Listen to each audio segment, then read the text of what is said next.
The year is 999. Across Christendom, Mamaitio mio, a nervous energy fills the air. For decades, preachers have warned of the coming apocalypse, the turn of the first millennium, a time of judgment, fire, and the end of all things. But as the sun rose on January 1st of the year 1000, the world did not end. It simply continued. This pivotal moment marks the end of a century often lost in the shadows of history, the 10th century, the years 900 to 1000. It's a period dismissed by some as the darkest of the Dark Ages, a time of chaos, fragmentation, and superstition. But to see it only as that is to miss the story. This was not an age of endings, but of violent, chaotic, and brilliant new beginnings. This is the story of the century that laid the foundations for the modern world. Our journey begins in Europe, a continent grappling with the ghost of a fallen empire. Charlemagne's great Carolingian dream had fractured, leaving behind a patchwork of weak kingdoms. Into this power vacuum sailed the Vikings. For over a century, their longships had been a symbol of terror, bringing fire and sword to coasts from Ireland to Italy. But in the 10th century, their role began to change. They were evolving from raiders into rulers, from pirates into princes. In 911, the Viking chieftain Rollo struck a deal with the king of West Francia.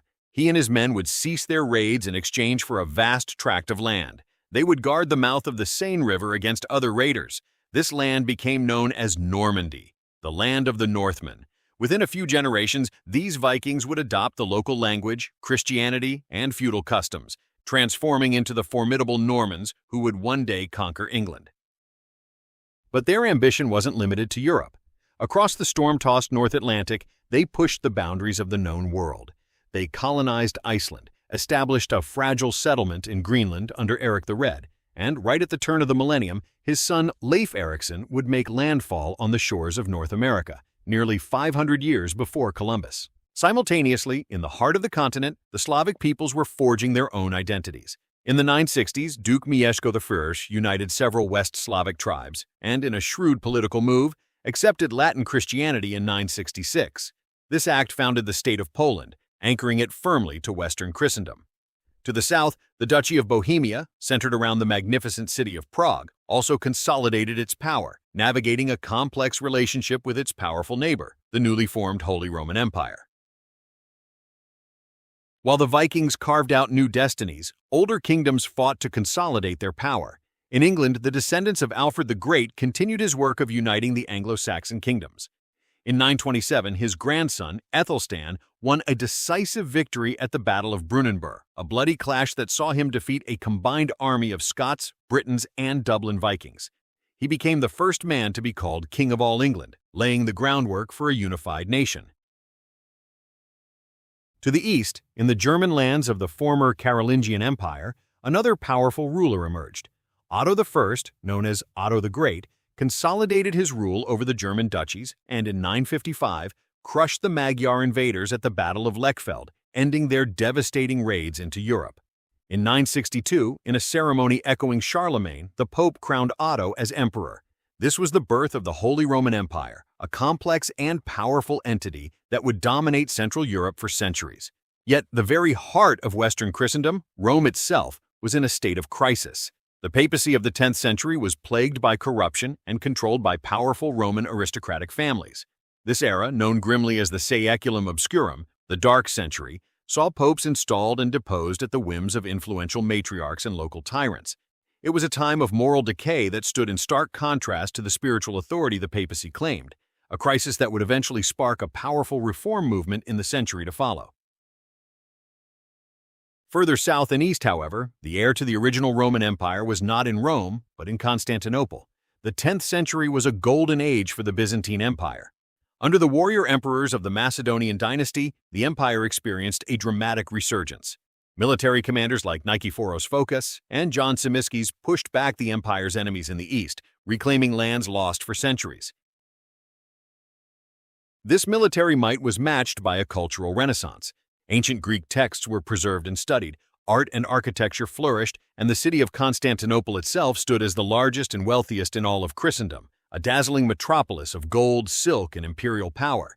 The era was capped by the long reign of Basil II, a stern and ascetic soldier who earned the grim title of Bulgar Slayer for his ruthless campaigns that finally subjugated the Bulgarian Empire.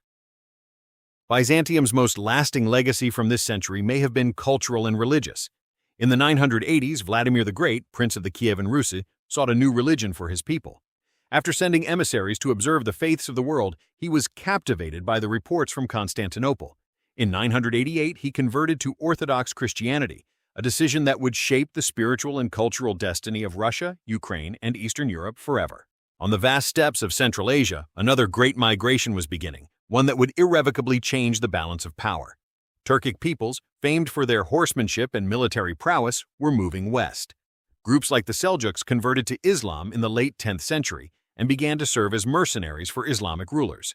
Within a few decades, they would transform from servants to masters, carving out their own empire and posing a new, formidable threat to the Byzantine Empire. While Christendom was defined by consolidation and conversion, the Islamic world was experiencing a different kind of transformation. The centralized power of the Abbasid Caliphate in Baghdad was fading. Yet, the Islamic Golden Age was far from over. It simply shifted to new centers of power, science, and art. Nowhere was this more apparent than in Al-Andalus, Islamic Spain. Under Abd al-Rahman III, who declared himself caliph in 929, the Caliphate of Córdoba became the most prosperous and powerful state in Europe. Its capital, Córdoba, was a marvel of civilization, with paved streets, street lighting, and hundreds of libraries, mosques, and palaces. It was a place where Muslim, Jewish, and Christian scholars worked together, translating texts and making huge strides in mathematics, astronomy, medicine, and philosophy. Meanwhile, a new Islamic power was rising in North Africa. The Fatimid Caliphate, adhering to the Shia branch of Islam, challenged the authority of both Córdoba and Baghdad. In 969, they conquered Egypt and established a new capital, a city they named Al-Qahira, the Victorious, a city we know today as Cairo. From here, they would rule a vast empire for the next 2 centuries. This intellectual vibrancy was not confined to Córdoba. Across the Islamic world, the 10th century saw the flourishing of science and philosophy. Scholars built upon the works of the ancient Greeks, which they had painstakingly preserved and translated. Figures like Al-Farabi, the second teacher after Aristotle, blended philosophy and mysticism, while in Persia, the great physician Al-Razi wrote encyclopedic works on medicine that would be used in Europe for centuries. This was an age of inquiry, where the boundaries of knowledge were actively being expanded. Far to the east, the world was moving to its own, even grander rhythm. In 907, the glorious Tang dynasty of China, a beacon of civilization for 3 centuries, finally collapsed. What followed was a period of division and warfare known as the 5 Dynasties and 10 Kingdoms period. But this chaos was a prelude to one of the most remarkable eras in Chinese history. In the year 960, a general named Zhao Kuangyin reunified the country, establishing the Song dynasty. The Song era would become a high point of scientific and technological innovation. While Europe was still a largely feudal society, Song China saw the world's first paper money, the refinement of gunpowder for military use in weapons like fire lances and grenades, and, most remarkably, the invention of movable type printing by Bi Sheng, centuries before Gutenberg. Across the sea from China, Japan was experiencing a golden age of a different sort. The Heian period was a time of extraordinary cultural refinement among the imperial court. While the emperor's political power was waning, art and literature flourished. It was in this environment that court ladies like Sei Shonagon and Murasaki Shikibu would, at the turn of the millennium, write their masterpieces, The Pillow Book and The Tale of Genji, the latter often considered the world's first novel. Away from the court, however, a new warrior class, the samurai, was beginning to consolidate its power in the provinces. Elsewhere, other powers were on the rise. In southern India, the Chola Empire became a dominant maritime power, its influence and trade networks stretching across the Indian Ocean to Southeast Asia. And in the jungles of Cambodia, the Khmer Empire was beginning to build the first of its magnificent stone temple mountains, precursors to the future wonder of Angkor Wat. Beyond the world known to Europeans and Asians, other civilizations were charting their own course. In the Americas, the 10th century was a time of great transition. The once mighty city-states of the classic Maya in Mesoamerica had largely collapsed, their great stone temples being slowly reclaimed by the jungle. In their wake, new powers arose, such as the Toltecs in central Mexico, who built their capital at Tula.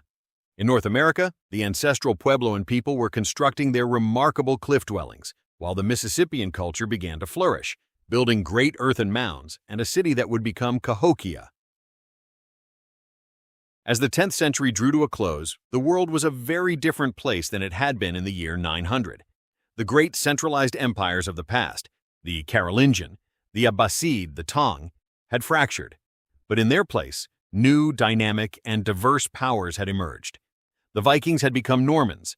England and the Holy Roman Empire were taking shape. The Kievan Rus had entered the orbit of Christendom. Cairo and Cordoba were capitals of culture and learning, and Song China was entering an age of unparalleled invention. The fear of the apocalypse that gripped many at the turn of the millennium was, in hindsight, misplaced. The world was not ending. It was being remade. The 10th century was not an epilogue to the ancient world, but the fierce and foundational prologue to the Middle Ages. It set the stage for the Crusades, the great schism between the Catholic and Orthodox churches, and the rise of the nations that would one day shape our modern era. It was a century of iron, faith, and fire, a forgotten crucible that forged a new world.